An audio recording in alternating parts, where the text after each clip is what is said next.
ఊపిరితిత్తులకు సంబంధించి ఓ చిన్నారికి అత్యంత అరుదైన శస్త్రచికిత్స చేసి ప్రాణాలు కాపాడిన సంఘటన నెల్లూరులోని మెడికవర్ సూపర్ స్పెషాలిటీ హాస్పిటల్లో చోటు చేసుకుంది. ఇందుకు సంబంధించిన వివరాలను బుధవారం జరిగిన విలేకరుల సమావేశంలో కోలుకున్న పాపతో కలిసి ఆ ఆసుపత్రి pulmonologist doctor Katamreddy Kaushik Reddy, paediatrician doctor Udayakeerthi, anaesthetist chief doctor Ranganathulu వివరించారు. తీవ్రమైన ఆయాసం, దగ్గు, జ్వరంతో మాట్లాడలేని స్థితిలో ఉన్న కావలి పట్టణానికి చెందిన 5 ఏళ్ల సత్య అనే చిన్నారిని పాప తల్లిదండ్రులు హాస్పిటల్కి తీసుకురాగా తక్షణమే పాపకు సిటీ స్కాన్ చేయగా ఊపిరితిత్తులలో ఏదో వస్తువు ఉండి ఊపిరితిత్తి మూసుకొని పోయినట్టుగా గుర్తించి పాపను ఇంటర్వెన్షనల్ పల్మనాలజీ విభాగానికి మార్చడం జరిగిందన్నారు. అయితే తమ డాక్టర్ల బృందం ఫ్లెక్సిబుల్ బ్రాంకోస్కోపీ అనే అధునాతన శస్త్రచికిత్సతో ఫోగట్ బెలూన్ వేసి ఊపిరితిత్తుల్లో ఉన్న వస్తువును బయటకు తీసి చూడగా అది తమలపాకుతో పాటు వేసుకునే వక్కగా తేలిందన్నారు. కానీ తాము జాగ్రత్తగా పరిశీలించి తమ వద్ద ఉన్న అధునాతన వైద్య పరికరాలు, సీనియర్ డాక్టర్ల బృందంతో కలిసి చికిత్స అందించామన్నారు. పాప కోలుకుందన్నారు. ఇలాంటి క్లిష్టమైన ఆపరేషన్లకు చెన్నై, హైదరాబాద్ లాంటి మెట్రోపాలిటన్ నగరాల్లోని కార్పొరేట్ ఆసుపత్రులకు వెళ్లాల్సిన పని లేదని, మెడికవర్లో అన్ని రకాల సేవలు అందుబాటులో ఉన్నాయన్నారు. పాప తల్లిదండ్రులు పేదలు కావడంతో అతి తక్కువ ఖర్చుతో వైద్య సేవలను అందించామన్నారు. ప్రాణాలు కాపాడిన డాక్టర్లకు పాప తల్లిదండ్రులు కృతజ్ఞతలు తెలిపారు. చూసారంటే మనకి రైట్ సైడ్ ఊపిరితిత్తులు ఓపెన్ అయింది, లెఫ్ట్ సైడ్ ఊపిరితిత్తులు ఓపెన్ అయింది. సో ఇది ఎక్స్రే అండి. సో ఇది foreign body. Okay okay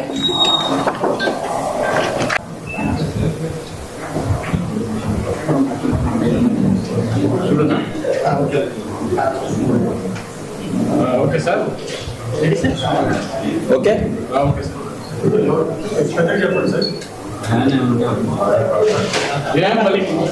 okay కదా, వినిపిస్తుంది.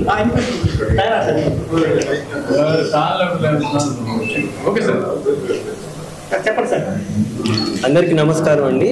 నేను మీ doctor Katamreddy Kaushik Reddy, consultant clinical and interventional pulmonologist at Medicover hospital Nellore.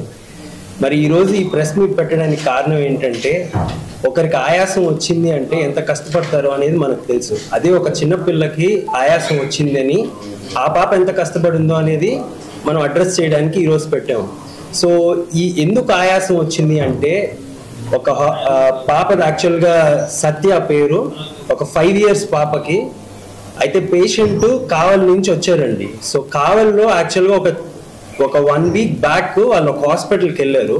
హాస్పిటల్కి వెళ్ళినప్పుడు వాళ్ళు ఇనిషియల్గా ఒక ఎక్స్రే తీశారండి. ఆ ఎక్స్రే ఇది. ఓకే, సో ఈ ఎక్స్రే పరంగా చూసుకున్నామంటే ఈ రైట్ సైడ్ ఊపిరితిత్తులు బాగుంది, లెఫ్ట్ సైడ్ ఊపిరితిత్తులు మొత్తం కొలాప్స్ అయింది. ఓకే, సో ఇలాగ ఆయాస పడుతుంది ఈ పాప అని చెప్పేసి మన దగ్గరికి రిఫర్ చేశారండి.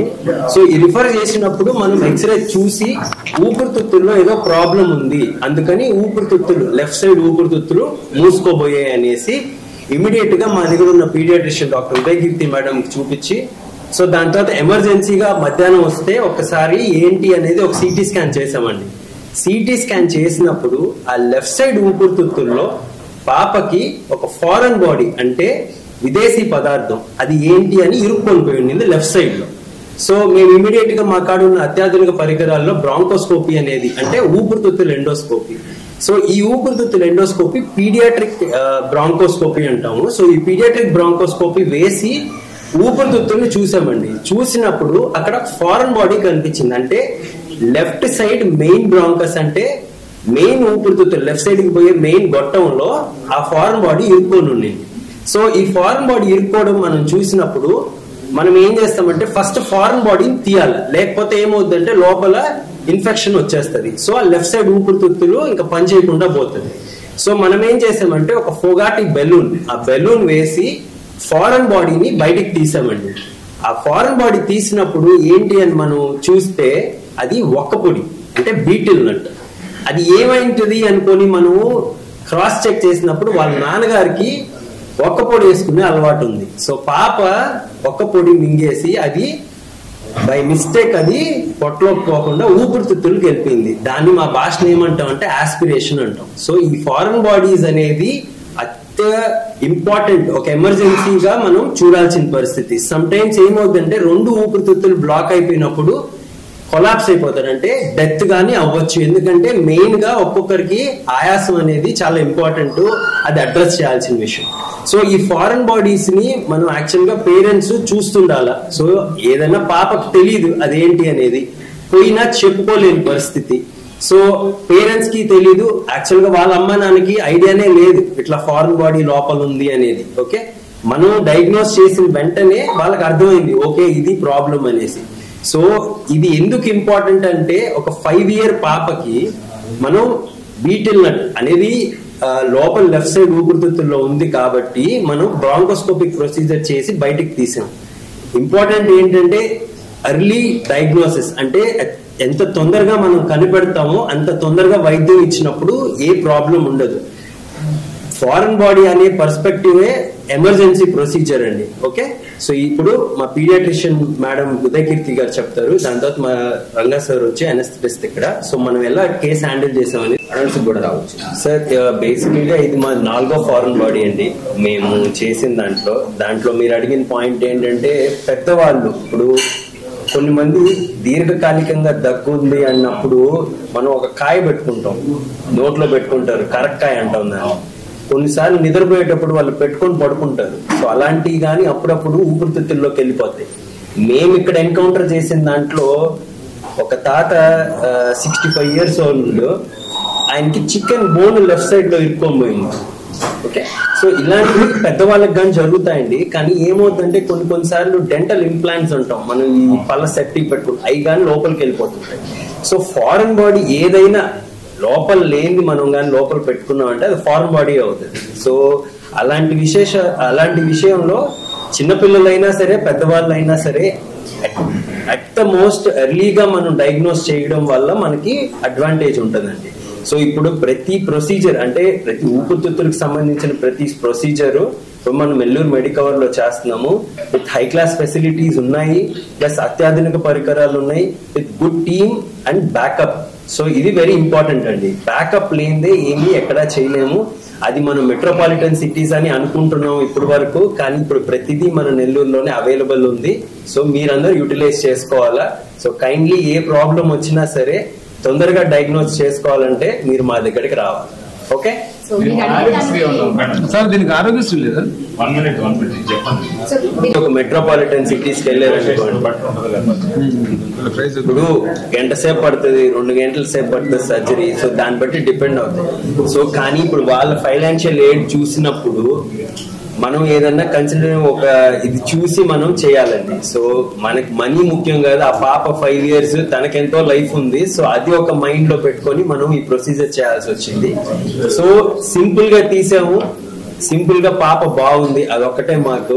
Money is financial second point. ఇలాంటి ప్రొసీజర్స్ మేము చేయాలనుకుంటున్నాము, కానీ ఏమన్నా ఇబ్బంది అయితే మా దగ్గరకు రండి, మీరు మింగి రావాలని నేను చెప్పట్లేదు. ఓకే, థ్యాంక్ యూ అండి.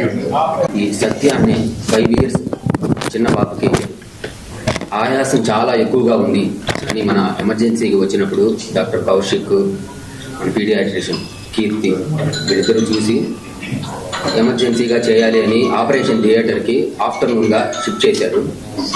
పాపని ఎగ్జామిన్ చేస్తే చాలా బ్రెత్లెస్గా ఉంది, అంటే చాలా ఆయాసంగా ఉంది, ఊపిరి తీసుకునే వేగం చాలా ఎక్కువగా ఉంది, బ్లడ్లో ఆక్సిజన్ లెవెల్స్ కూడా తక్కువగా ఉన్నాయి. కానీ ఇంకా ఈ పాపకి ఎమర్జెన్సీగా మనం చేయాలి అని సో అప్పటికప్పుడే వితౌట్ ఎనీ డిలే మనం ప్రొసీజర్ చేయడానికి ఆపరేషన్ థియేటర్ లోపలికి తీసుకెళ్ళాము. సో మామూలుగా ఇంత చిన్న పిల్లలకి ఎమర్జెన్సీగా అంటే ప్రీ ఆపరేటివ్గా మనం ఏ ప్రిపరేషన్ లేకుండా ఎమర్జెన్సీగా తీసుకోవడం అనేది ఛాలెంజింగ్. దట్టు ఈ మనం అనస్థీషియా ఇచ్చేదంతా శ్వాసనాళం ద్వారానే ఇస్తాం, అంటే ట్రకియా, బ్రాంకై, ప్రధానమైన శ్వాసనాళాల ద్వారానే మనం అనస్థీషియా ఇస్తాం. అందులోనే ప్రొసీజర్ చేయాల్సి వస్తుంది, అంటే ఒక 2 hours ప్రొసీజర్ చేయాల్సి రావడం అంటప్పుడు వాళ్ళకి అనస్థీషియా ఇవ్వడం అనేది చాలా ఛాలెంజింగ్. సో కానీ మనము మన హాస్పిటల్లో మనకు ఉండేటటువంటి high class, world class equipment వల్ల anaesthesia work stations, so ventilators, other equipment, bronchoscopes ఇవన్నీ ఉండడం వల్ల సక్సెస్ఫుల్గా ఏ ప్రాబ్లము లేకుండా ఈ పాపకి ప్రధానమైన శ్వాసనాళంలో ఉండే ఆ ఫారిన్ బాడీ, అంటే ఆర్గానిక్ ఫారిన్ బాడీ అంటే foreign body which is related to food, so దాన్ని మనం సక్సెస్ఫుల్గా రిమూవ్ చేయగలిగాము. ఆపరేషన్ అయిన తర్వాత కూడా ఈ పాపని ఒక 12 to 54 hours ఐసీయూలోనే పెట్టుకున్నాము. ఐసీయూలో కూడా బాగా కేర్ ఇచ్చి సక్సెస్ఫుల్గా ఆ పాపకి డిశ్చార్జ్ చేయగలిగాము.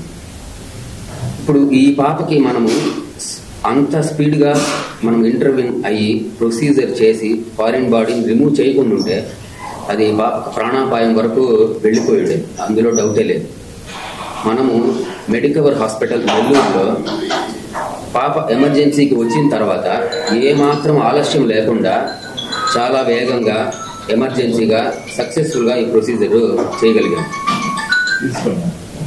అంతేకాకుండా మనం ఈ హాస్పిటల్లో వీళ్ళ యొక్క ఫైనాన్షియల్ స్టేటస్ని కూడా దృష్టిలో పెట్టుకొని వీళ్ళకి ఛార్జెస్ అన్నీ కూడా తక్కువలో మనం చేశాము.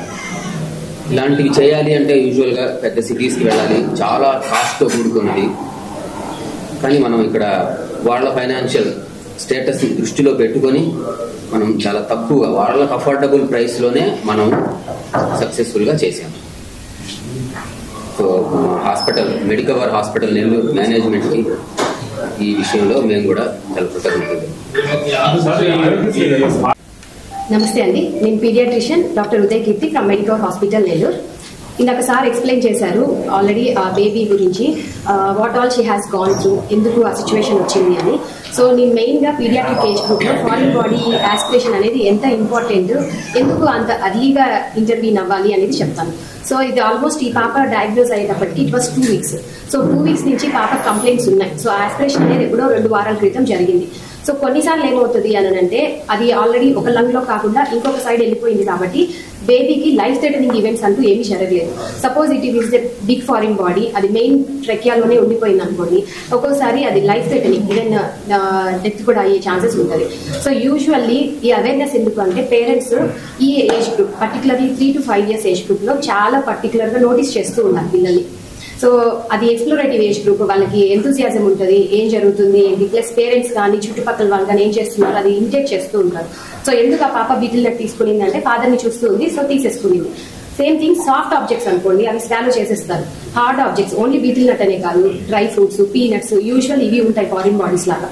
సో అవి యాస్పిరేట్ చేసుకుంటారు, అది శ్వాస గొట్టంలోకి వెళ్ళిపోద్ది అనమాట. మనకి పొట్టలోకి వెళ్లాల్సిన గొట్టంలో కాకుండా శ్వాస గొట్టంలోకి వెళ్ళి ఇలాంటి సిచ్యువేషన్స్ వస్తాయి. సో అలా వచ్చినప్పుడు ఏం జరుగుతుంది అంటే పిల్లలకి సడన్ గా చోకింగ్ ఎపిసోడ్ లాగా వస్తుంది, పట్టేసుకుంటారు గొంతు, విపరీతంగా కాఫ్ చేస్తారు. అంటే ఎందుకు చేస్తున్నారు, ఇప్పటి వరకు ఏదో నెమ్ముండి జలుబు ఉండి దగ్గు అలా కాదు, ఉన్నట్టుండి నార్మల్ గా ఆడుకుంటున్న పాప బేబీ దగ్గడము. సో ఇలాంటివి ఐడెంటిఫై చేసుకోవాలి, పేరెంట్స్ గమనించుకుంటూ ఉండాలి.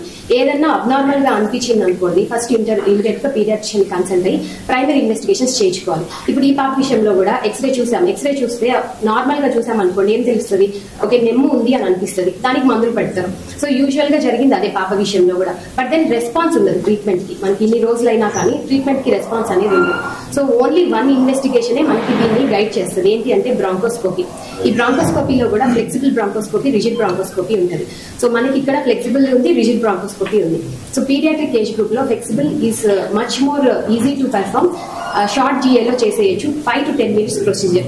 సో ఇలాంటివి అంటే అర్లీగా ఇంటర్వ్యూ చేయడం వల్ల ఏమవుతుందంటే ఇది చూడండి లంగ్ ఎక్స్పాన్షన్ నార్మల్ గా వచ్చేసింది, ఒక్కోసారి కొన్నిసార్లు మంత్స్ కూడా అయిపోతుంది. సో వన్స్ డ్యామేజ్ అయిపోతే ఆ లంగ్ ని కొలాప్స్ అయిపోతే రీఇన్ఫ్లేట్ చేయడం అది కష్టం అవుతుంది. So just for the awareness purpose parents be careful about children particularly this age group. So మీకు ఏదైనా అబ్నార్మల్ గా సైన్స్ ఉన్నాయి అని అంటే నెగ్లెక్ట్ చేయకుండా ఇమీడియట్ గా కన్సల్ట్ అయ్యి అప్రోచ్ అవ్వాలి డాక్టర్స్. Thank you.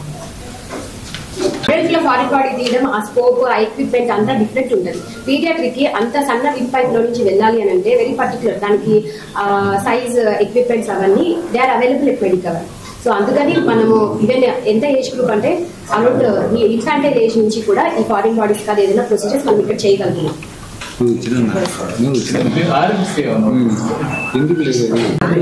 మాది వచ్చేసి కావలి మండలం నెల్లూరు జిల్లా జలదింకి మండలం కట్టుపల్లి గ్రామం ఉంది. పాపకి ఒక 10 రోజుల నుంచి బాగాలేదు, కానీ మేమైతే మామూలు కడుపులో నొప్పి అనుకున్నాము. అలా అని ముందు అక్కడ కావాలో చూపించాము, కానీ ఇక్కడ కుదరదన్నారు. మళ్ళీ నెల్లూరుకి వచ్చాము, ఒక 4 హాస్పిటల్ తిరిగాము, కానీ పాప మాత్రం బతుకదు. అమ్మాయికి నెమ్ము ఎక్కువ అయిపోయింది, అంటే ఒక సైడు ఊపిరితిత్తు లేదు అని చెప్పారు. మేమైతే చాలా ఇది పడ్డాము. తర్వాత ఒక డాక్టర్ దగ్గరికి వెళ్ళిన తర్వాత ఇలా నాకు తెలిసిన హాస్పిటల్ ఉంది, మెడికల్ హాస్పిటల్ ఉంది, అక్కడ కౌశిక్ రెడ్డి సార్ అని ఒక అతను ఉన్నాడు, నాకు తెలుసు, అతని దగ్గరికి వెళ్ళండి అన్నారు. సరేనని చెప్పి ఇక్కడికి వచ్చాము. ఇట్లా కౌశిక్ రెడ్డి సార్ని కలిసాము. ఇట్లా సార్ పాప ఇలా ఉందని సారు టెస్ట్లు అవి అన్నీ చేశారు. చేసిన తర్వాత పాప ఏదో మింగేసిందని వాళ్ళు చెప్పారు. ఇట్లా సర్జరీ చేయాలమ్మా అని చెప్పారు. సరే సార్ మీ ఇష్టం చేయండి, పాపకి ఏం కాదు అంటే చేయండి అని అన్నాం మేము. సరే అని చెప్పి సర్జరీ చేసిన తర్వాత ఒక్క పొడి అనేది 4 పొలుకులు ఉన్నాయి అమ్మాయి కడుపులో, అదే ఊపిరితిత్తులో. అవి తీసి చూపించారు. తీసిన తర్వాత పాప ఏమో చాలా అంటే అంతకుముందు బాగా లేదనమాట. కళ్ళు మూసేయడం, అంటే ఆయాసం ఎక్కువ అవడం. అసలు మేమైతే బతికిద్ది అనుకోలేదు. ఇలా మా పాప బతుకుంది అంటే కౌశిక్ రెడ్డి సార్ గారు మాత్రమే కారణం. ఇలా మా పాప ఇలా ఉందంటే జరిగి కూడా ఒక వారం అయింది అంతే, వారం కూడా కాలేదు. ఇలా మళ్ళీ 5 రోజులకి చెకప్కి రావాలంటే ఈ రోజు వచ్చాము. ఈ రోజు పాప ఇలా హుషారుగా ఇంత ఆడుకుంటుందంటే ఇది కౌశిక్ రెడ్డి సార్ వాళ్ళ అలా అయ్యింది. అంతేగాని మా పాప అయితే బతికిద్దని మాత్రం అనుకోలేదు. ఇక్కడికి వచ్చిన తర్వాత మాకు నమ్మకం వచ్చింది. ఇక్కడికి వచ్చిన తర్వాత అంటే పాప ఇలా చూసిన తర్వాత బాగుంది అన్నారు సార్ వాళ్ళు. అసలు ఒక సైడ్ అయితే మా అమ్మాయికి నిమ్మనే అనుకున్నాం మేము కూడా. వాళ్ళందరూ అలా చెప్పేసరికి మాకు తెలియదు అలా మింగిందని. సార్ చెప్పిన దాకా మాకు అసలు అలాంటివన్నీ ఏం తెలియదు. సార్ చెప్పిన తర్వాత అర్థం చేస్తారు ఇలా మింగిందని. అసలు పాప అయితే కళ్ళు కూడా తెరవలేదు, కళ్ళు మూసేసి ఆయాసంగా అంటే పైకి కిందకి హార్ట్ ఎలా కొట్టుకుంటుంది అలా కొట్టుకుంటూ ఉంది. సార్ వాళ్ళు ఇంక ఇక్కడికి రాగానే ట్రీట్మెంట్ మొదలు పెట్టారు. ఉదయం సర్జరీ జరిగింది, సాయంత్రం కల్లా మా పాప బాగుంది, ఇంటికి తీసుకెళ్ళమన్నారు. ఇంటికి తీసుకెళ్ళిన తర్వాత ఎలాంటి ప్రాబ్లం లేదు, చాలా బాగుంది. మళ్ళీ ఈరోజు తీసుకొని వచ్చాము, చెకప్ రమ్మన్నారు. ఈరోజు తీసుకొని వచ్చాం కౌశిక్ రెడ్డి సార్. కానీ ఇలా మా పాప బతుకుంది అంటే ఆ సార్ వల్లే కారణం. దయచేసి ఎవరైనా కానీ ఇలా మా పాపలాగా ఇలా కానీ ఉంటే తొందరగా హాస్పిటల్ తీసుకురండి. ఎందుకంటే మా పాపలాగా ఇంకొక పాపకి ఎప్పుడు ఎలాగ కాకూడదు. అందుకోసం నేను ఇట్లా మాట్లాడాలని అనుకుంటున్నాను.